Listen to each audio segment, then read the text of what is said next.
ప్రదర్శించాలి. కానీ నేడు కాంగ్రెస్ ప్రభుత్వం విద్వేషంతో, రాజకీయ దురుద్దేశంతో మా మీద బురద జల్లాలని ఇవాళ రాష్ట్రానికి అన్యాయం చేస్తున్నారు. ముఖ్యంగా రైతులకు అన్యాయం చేసే ప్రయత్నం చేస్తా ఉన్నారు.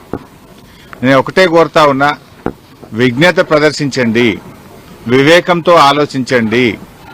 ఈ రాజకీయాల కోసం తెలంగాణ రాష్ట్రం యొక్క నీటి హక్కులను కాలరాయొద్దు అని చెప్పి ఈ ప్రభుత్వానికి హితవు పలుకుతా ఉన్నాను.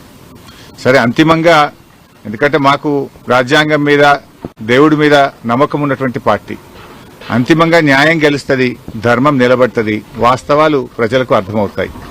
అందువల్ల ఈరోజు కమిషన్ ముందుకు వెళ్తున్నాం. కమిషన్ మమ్మల్ని అడిగిన ప్రతి ప్రశ్నకు పూర్తి స్థాయిలో సమాధానాలన్నీ కూడా చెప్తాం, వాస్తవాలన్నీ కూడా వివరిస్తాం. మా దగ్గర కొన్ని డాక్యుమెంట్స్ ఉన్నాయి, ఎందుకంటే మేము ప్రభుత్వంలో లేం.